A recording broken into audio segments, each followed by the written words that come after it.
Hi, welcome. I am Meredith. I am here with our message for Wednesday, June 14th, 2023. We're using our beautiful Bonefire Tarot again for today's message. We have the Sun in Gemini, the Moon is in Taurus, and we're tuning into the energy atmosphere. How might we achieve our highest and greatest potential in the current spiritual climate? Our first two cards are, oh, nice. Queen of Pentacles, Mother of the Material. She's a card all about home and hearth, family, and of course, like the King, a great manifester. We are engaging perhaps the law of attraction in our union with the divine today, and she is accompanied by, look at this, the Ten of Pentacles, the Ten of Coins, the Everything card. Ooh, nice. So we have some beautiful self-mastery, divine feminine energy in receptivity to the Ten of Coins. So bringing to life more of our vision, more of our happy everything.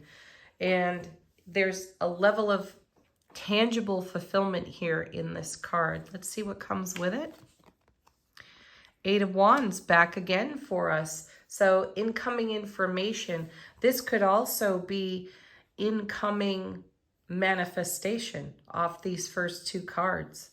So the Eight of Wands, super stable double Four of Wands. It is a marriage card in tarot. It is how energies combine together, weave together. It is also a communication. And I feel a channeling card in tarot as well. I feel like this is incoming download style energy, and it moves swiftly. It's the kind of intuition that strikes like lightning and brings the epiphany style, the channeled epiphany. So I feel it's the great aha next to this Queen and this amazing 10. So we may have one of those intuitively brilliant moments where things come together for us and we see how to take, we acknowledge, we allow and accept our ability to take the next step, to dive into whatever's next for us and be met immediately with all of the resource, all of the energy and inspiration, passion, fire, creativity required to bring this epiphany to life in our world. Ooh, very nice, very nice. Yes, and here now is the Three of Coins. Three of Pentacles, the super strong, collaborative energy that helps us build things that last in our world. There's nothing of illusion here. This is nothing whimsical either. The Three of Coins indicates something that we have crafted with our own two hands, that we have crafted within the union of our spiritual soulful presence and the presence of the divine. And this is what helps us build our Ten of Coins legacy of happiness. So be prepared for an influx of inspiration and manifestation. Next set, three cards, the first of which is, look at that, a reversed Three of Swords. Reversals are exceptionally rare in any of my tarot decks.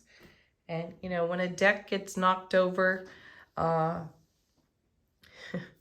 you have a 78 card pickup of some sort, I am vigilant about turning all of the cards upright. So to find a reversal in any of my decks is rare. Though, as reversals go, a Three of Swords is one you might like to see turned upside down. And that's just the message that I'm getting off this card, because everyone's going to breathe a small sigh of relief with a Three of Swords in reverse, because you're immediately going to go or leap to the opposite meaning of the card. So we know upright, this is pain, loss, and sorrow of the past. In reverse, though, this card indicates a quarrelsome kind of energy. What's good about that, though, is that the pain, loss, and sorrow of the past is expressed in some way, and these swords just fall out of the heart. So it's kind of interesting. It's like the message of the death card here on the table, because you have all this beautiful, swift-moving, incoming, epiphany-style information and energy being delivered with that Eight of Wands. I feel, though, that this Eight of Wands forces our Three of Swords into reverse, and we may be quarrelsome with ourselves. And we may desire to take a moment or two for validation for those energies as they slip out and away from us.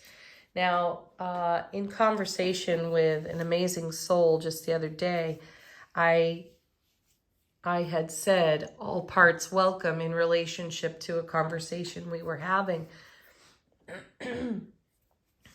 And this individual sort of disagreed. No, not all parts are welcome.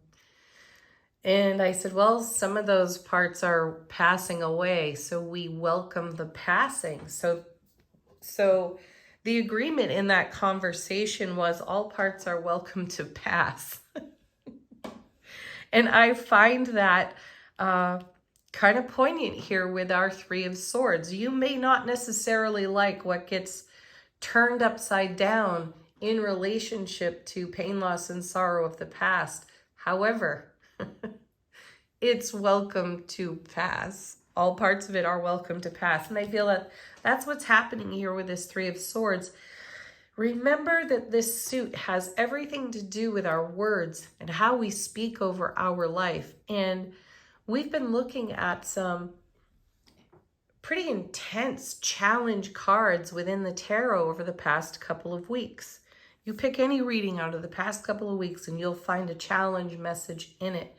And I feel that this Three of Swords is representative of all of those challenges and all of the words we once spoke. And we've shifted those up, even as simply as saying all parts are welcome, because we don't deny any aspect of ourselves. And all parts are welcome to pass, aren't they? The good, the bad, and the ugly. This is about staying in the flow. Now, we've seen the Empress quite a bit lately, and one of her messages is to go with the flow. And when there are obstacles, which we have been speaking on recently, the flow can be a bit choppy. And I feel that this Three of Swords is here to let us know that we're moving past whatever obstacle style, inner dialogue language that we've been speaking that has caused us pain, loss, and sorrow in the past and in the now. And we're finally letting that go. Thank goodness. Coming with this card, good, the Knight of Wands. I also feel here that there has been some reflective lamenting over, with this Knight of Wands showing up, a person from our past. We may be getting a letter, if you still send letters, an email, a text, something, a phone call, some kind of communication from someone in our past that gives us a greater opportunity to consider the circumstances of our life, our sphere of influence, when we were hanging on to the Three of Swords style energy when that person was around. So I feel, Knights move energy between cards, and the Knight of Wands has a reputation for being a player. And I'm just having this sense that take any situation, it doesn't have to be with a person, though I do feel that strongly.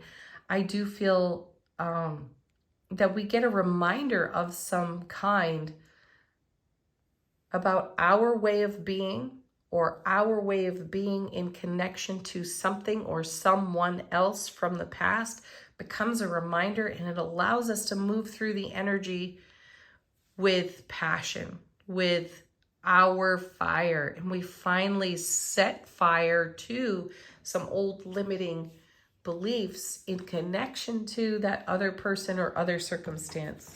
All right. And then, yeah, there's the Ten of Wands. Definitely a message of lightening our load or setting down a burden, because there is a message of burden on the Ten of Wands. I do see the Ten of Wands as the Ace of Wands to the power of 10. So that's a really brilliant message as well. Though there's a small shadow on this 10 because it indicates something arduous. And I feel like this Knight of Wands is us moving through an arduous life situation, circumstance, or more challenged aspect of our love, joy, and happiness in self-relationship because of prior emotional upset and trauma that set off an ego voice that had become self-limiting. So I feel like we're the Knight of Wands. We're setting fire to it. We're letting go of the burden of it. We're not going to speak in that way over our life anymore because we've seen the limits. We've seen the obstacles. We've also seen the beautiful Ten of Coins, the everything card, our legacy of happiness, and we are not sacrificing it. Okay, let's see what's on the bottom of the deck. What's in the unseen? How is the universe supporting us?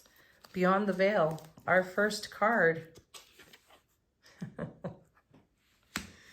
The Nine of Cups, beautiful. You know, that's the wish card in tarot. This is about dreams coming true. This is about us making our dreams coming true.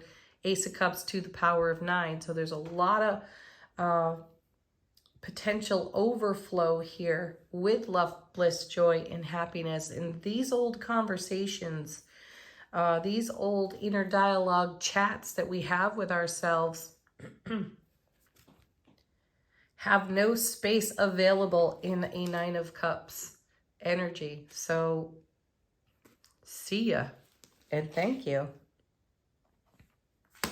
Now, Page of Coins. This is us investing in what grows. This is us on looking at the even further horizon as we celebrate the horizon we've recently arrived upon here in the Queen of Pentacles and the Ten of Pentacles. So we're going to invest our energies much more wisely. We're not investing it in some old story. And here's the Star. Talk about making your dreams come true. There it is. This is us keeping the faith for everything we hold in heart space. And this Eight of Wands, I feel, becomes exceptionally prominent within the reading. And this is us listening to, getting information, receiving downloads from all of our intuitive and psychic gifts. We're supernatural today. That's the feeling I have off that 8. Our intuition is going to strike like lightning throughout the entire day. And we are going to draw fiercely on that in our soulful presence. And we are going to bring that to life. That beautiful, intuitively guided, soulfully present energy. We're bringing that to life. Queen of Coins on our foundation. And that's what brings us all that happiness and purges this other energy. Followed by the Strength card. That is really beautiful because it takes great strength to keep the faith, especially when in the face of all this old business that just seems to want to cloud our vision from what's on the horizon. And there is a relationship in tarot between the Strength card and the Star card. There are typically 8 stars on this card, and that number 8 relates to number 8 in tarot being the Strength card. So embrace your wild, free spirited heart and put that in motion, Knight of Wands, and carry on, carry through, and allow all this other stuff to pass. It's welcome to pass. All right, let's take a look at angel answers. If you've got a question, put it to the deck. If you are looking for a sign of some sort, allow this deck to give that to you. Ask your guides, angels, and ancestors for a message out of this deck as well.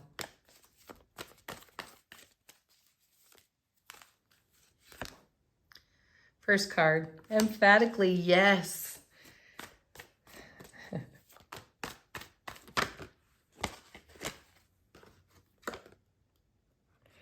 And then we have, there's something better. Yes, emphatically yes, there is something better, and we know it. And that's our reverse 3 of Swords over here. So be kind with yourself. Be kind with your inner dialogue. Have some compassion and some unconditional love for yourself as you allow that reverse 3 of Swords to pass.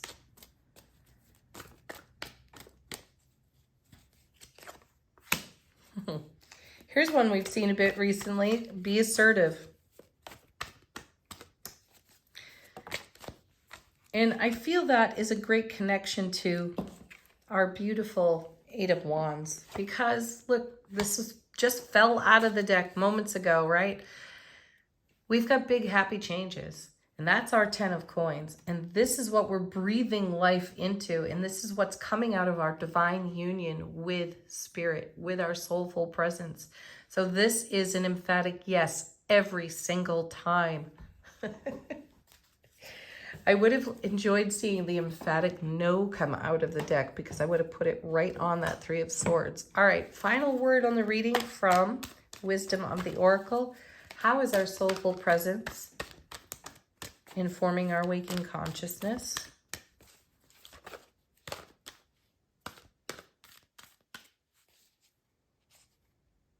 Oh, sweet.